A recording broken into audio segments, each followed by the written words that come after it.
আচ্ছা sir, class 12 এর একদম ফার্স্ট সেমিস্টারের প্রথম গল্প সংস্কৃত রাজবাহন চরিতম। এবার স্যার প্রথমেই চলে আসি, রাজবাহন চরিতমটা উৎস কোথা থেকে নেওয়া হয়েছে? রাজবাহন চরিতমটা কার লেখা? মহাকবি দণ্ডির লেখা রাজবাহন চরিতম। এই আসছে মহাকবি দণ্ডির লেখা রাজবাহন চরিতম। এই রাজবাহন চরিতমটা দশকুমার চরিতমের প্রথম উচ্ছ্বাস থেকে নেওয়া হয়েছে। এবার স্যার দশকুমার চরিতমের মোট 8খানা উচ্ছ্বাস আছে। সেই 8খানা উচ্ছ্বাসের মধ্যে প্রথম উচ্ছ্বাস হচ্ছে রাজবাহন চরিতম। সেখান থেকে কিন্তু প্রথম উচ্ছ্বাস থেকে রাজবাহন চরিতম নাটকটা নেওয়া হয়েছে। এবার চলে আসি স্যার উৎস সম্পর্কে গেল। এবার রাজবাহন চরিতমের চরিত্রগুলা স্যার প্রধান মোট 3খানা চরিত্র আছে রাজবাহন চরিতমে। রাজবাহন চরিতমের নায়ক অর্থাৎ যিনি এই গদ্যের মূল চরিত্র, মুখ্য চরিত্র, তিনি হলেন রাজবাহন, যার জন্মের নাম ছিল শাম্ব। 2 নম্বর, এই গল্পের অভূতপূর্ব সুন্দরী নায়িকা অবন্তী সুন্দরী, যার পূর্বজন্মের নাম ছিল যজ্ঞবতী।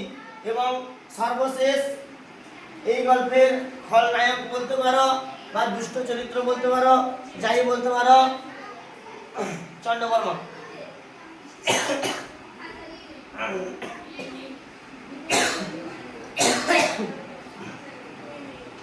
এবার স্যার প্রথমেই দেখে নিই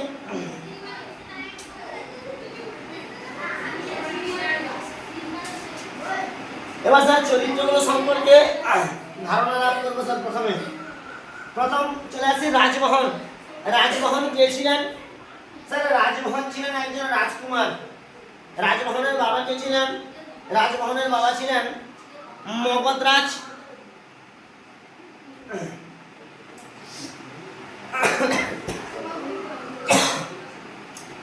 মগধরাজ রাজহংস ও মাতা বসুমতীর গর্ভে মগধ রাজ্যে গোল আলো করে এসেছিলেন কে? রাজবাহন। ঠিক আছে। আর মালবরাজ মানসারের কন্যা ছিলেন অবন্তী সুন্দরী। এইবার স্যার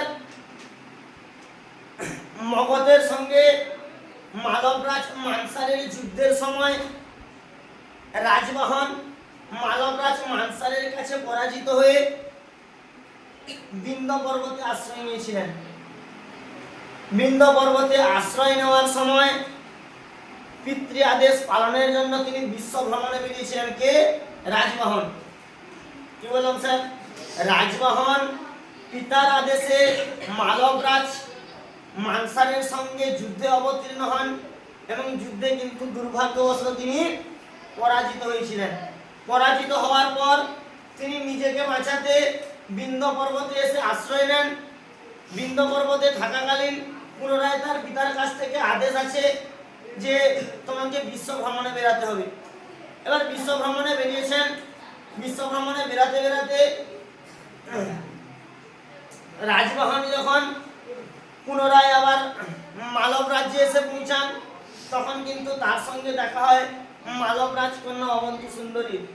অবন্তী সুন্দরীকে প্রথম দেখাতেই কিন্তু রাজবাহনের অত্যন্ত ভালো লেগে যায় এবং রাজবাহন অবন্তী সুন্দরীর প্রেমে কিন্তু একদম মগ্ন হয়ে যায়। কিন্তু অপরদিকে কিন্তু অবন্তী সুন্দরীর মনে মনে রাজবাহনকে পছন্দ হওয়া সত্ত্বেও তিনি কিন্তু কিছুক্ষণ ম্লান ছিলেন। তার মনের কথা সম্পর্কে তিনি কিন্তু কাউকে জানাননি। এরপর কি হয়? স্যার গান্ধর্ব মতে রাজবাহন এবং অবন্তী সুন্দরীর বিবাহ সম্পন্ন হয়। এবার বলছি স্যার গান্ধর্ব মত কাকে বলা হয়? স্যার আপনারা বর্তমান যুগে কোনো ছেলে কিংবা কোনো মেয়ে পরিবারের তোয়াক্কা না করে নিজেরা নিজেদের সিদ্ধান্ত নিয়ে যখন বিবাহ বন্ধনে আবদ্ধ হন, তখন সেই মতটাকে বলা হয় গান্ধর্ব মতে বিবাহ। এই গান্ধর্ব মতে বিবাহ কে করেছিলেন? রাজা দুষ্মন্ত শকুন্তলা বিবাহ করেছিলেন। আর কে করেছিলেন? বহু মুনি ঋষির নিদর্শন কিন্তু আছে স্যার। তেমন ভাবে রাজবাহন এবং অবন্তী সুন্দরী দুজনে কিন্তু নিজেদের পছন্দে গান্ধর্ব মতে বিবাহে আবদ্ধ হন। কিন্তু স্যার তাহলে তো গল্প শেষ হয়ে গেল, এখানে আর কি অসুবিধা? কিন্তু স্যার অসুবিধা তো আছে স্যার। স্যার অবন্তী সুন্দরীকে চন্ডবর্মা নামে একজন অবন্তী সুন্দরীকে কিন্তু প্রচন্ড পরিমাণে পছন্দ করতেন এবং চন্ডবর্মা কিন্তু মনে মনে অত্যন্ত ভাবে ভেবে নিয়েছিলেন যে তিনি অবন্তী সুন্দরীকে নিজের প্রাণপ্রার্থী রূপে স্বীকৃতি দিবেন। কিন্তু অবন্তী সুন্দরীর মন তো আর চন্ডবর্মার কাছে পড়ে নেই স্যার। অবন্তী সুন্দরীর মন কার কাছে আছে? রাজমোহনের কাছে আছে। সেই জন্য তিনি কি করেন? সেই জন্য কিন্তু অবন্তী সুন্দরী রাজমোহনকে বিবাহ করেন। অতএব রাজমোহনকে বিবাহ করার সঙ্গে সঙ্গে চন্ডবর্মা, রাজমোহন এবং অবন্তী সুন্দরীর উপর কি তৈরি হয়েছে? অত্যন্ত পরিমাণে ক্ষোভ তৈরি হয়। রাগে তিনি ফুঁসতে থাকেন। এরপর যখন রাজমোহন অবন্তী সুন্দরীকে নিয়ে পুনরায় মগধ রাজ্যে ফিরে আসেন, রাজ প্রাসাদের অন্তঃপুরে বিবাহের পর রাজমোহন এবং অবন্তী সুন্দরী একা একা সময় কাটাবেন। রাজমোহন যখন এসে দেখেন অবন্তী সুন্দরী অত্যন্ত ব্যাকুল এবং মানসিক দিক দিয়ে তিনি ভেঙে পড়েছেন। কারণ কি স্যার? কারণ হচ্ছে অবন্তী সুন্দরী তার মাকেও জানায়নি, তার বাবাকেও জানায়নি, কাউকে জানায়নি। তিনি কিন্তু একেবারে রাজমোহনের হাত ধরে বাড়ি ছেড়ে বেরিয়ে এসেছেন। সেই সুবাদে তিনি কি করবেন? সেই সুবাদে অত্যন্ত ব্যাকুল অবস্থায় থাকার পর সেই পরিস্থিতিকে সামাল দেওয়ার জন্য রাজমোহন কি করেন? তিনি চতুর্দশ লোকের গল্প শোনান তাকে। তখন তার ওই ব্যাকুলতাকে কাটানোর জন্য তিনি কিন্তু চতুর্দশ লোকের বর্ণনা করেন।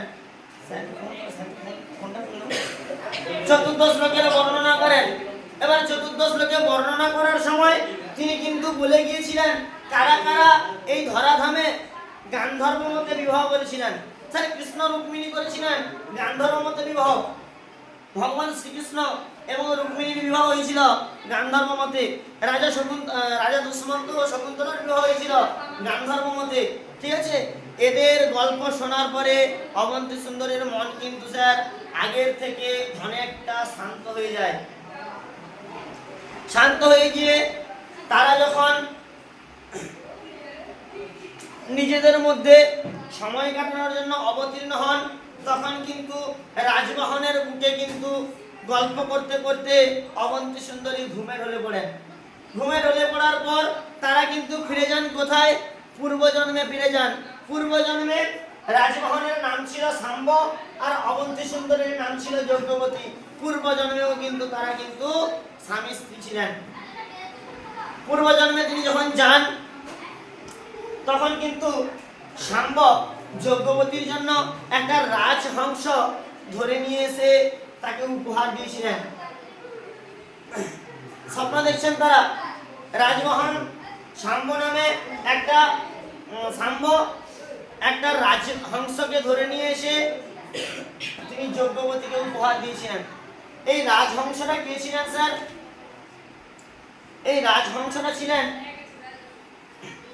একজন নিষ্ঠাবান ব্রহ্মচারী। তিনি ছিলেন এই রাজহংস।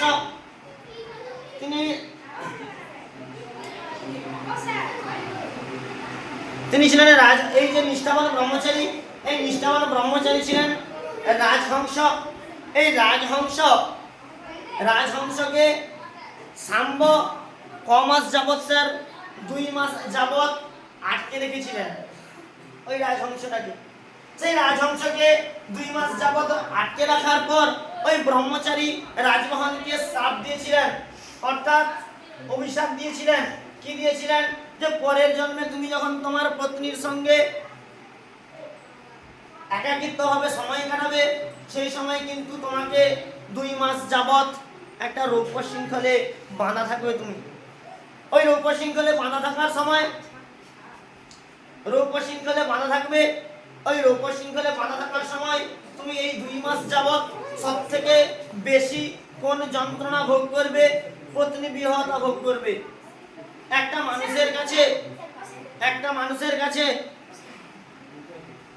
মানুষের কাছে পত্নী বিরহ হচ্ছে স্যার সব থেকে বড় জ্বালা। কারণ কি স্যার? পত্নীর সঙ্গে তার স্বামী স্ত্রীর সঙ্গে যে পরিমাণ মেলবন্ধন থাকে সেটা কাটিয়ে ওঠা স্যার অত্যন্ত দুঃখের। পত্নী বিরহতা অত্যন্ত দুঃখের সঙ্গে তাকে 2 মাস যাবত কাটাতে হবে। এরপর যখন তাদের জ্ঞান আসে তখন কিন্তু কি করেন? তখন কিন্তু দেখেন রাজবহনের পায়ে রূপোর শৃঙ্খল বাঁধা আছে। তখন অবন্তী সুন্দরী চিৎকার করে বলতে থাকেন, কি করে সম্ভব এইটা? তখন কিন্তু তিনি জানতে পারেন যে চন্ডবর্মা এই রৌপ্য শৃঙ্খলখানি তার স্বামীর পায়ে পরিয়ে দিয়ে গেছে। অবন্তী সুন্দরী যখন তার প্রিয়তমার কোলে ঢলে পড়েছেন, সেই সময় চন্ডবর্মা মগধ রাজার অন্তঃপুরে এসে দেখেন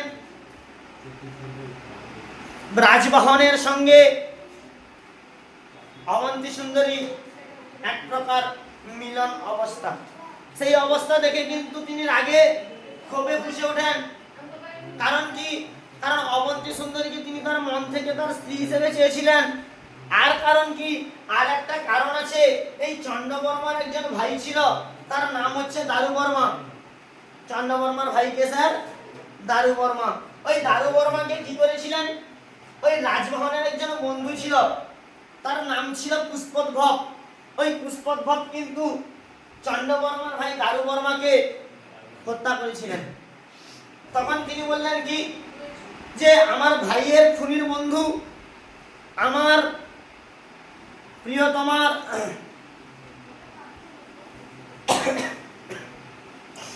আমার পছন্দের নারীকে যে আমার কাছ থেকে ছিনিয়ে নিয়েছে, তাকে কিন্তু আমি ছেড়ে কথা বলবো না। এভাবে তিনি কি করেন? তিনি কিন্তু অজান্তেই তার পায়ের উপর রৌপ্য শৃঙ্খলটা পরিয়ে দেন। এই রৌপ্য শৃঙ্খল পরিয়ে দেওয়ার পর অবন্তী সুন্দরী চন্ডবর্মার কাছে কাতরে মিনতি করেন তার স্বামীকে ছেড়ে দেওয়ার জন্য। কিন্তু চন্ডবর্মা কিন্তু তার কোনো প্রকার সদুত্তর দেননি। এবার এই রৌপ্য শৃঙ্খলটা কে?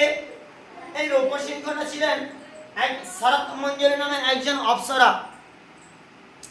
শরৎ মঞ্জরী নামক এক অপ্সরা তিনি যখন আকাশপথে স্বর্গের দিকে চলে যাচ্ছেন, সেই সময় তাকে এক কলহংস তাড়া করে। ওই কলহংস তাড়া করার সময় তিনি নিজের প্রাণ বাঁচাতে যখন স্বর্গের দিকে ধাবিত হচ্ছেন, সেই সময় তার গলা থেকে তার হাড়খানি পড়ে যায়। হাড়খানি কার উপর পড়ে? সরোবরে স্নানরত অবস্থায় ঋষি মার্কণ্ডেয়র উপর পড়ে। ঋষি মার্কণ্ডেয় তখন কি করেন? তাকে অভিশাপ দেন যে তুমি একটি রৌপ্য শৃঙ্খলে পরিণত হবে। তখন শরৎ মঞ্জরী মার্কণ্ডেয়ের কাছে করজোড়ে অনুনয় করেন যে আমি এই শ্রাপ থেকে কিভাবে মুক্তি পাবো। তখন কিন্তু মার্কণ্ডেয় বলেছিলেন, তুমি রাজবাহনের পায়ে 2 মাস যাবত বন্ধনে থাকার পর 2 মাস পর কিন্তু তোমার মুক্তি ঘটবে।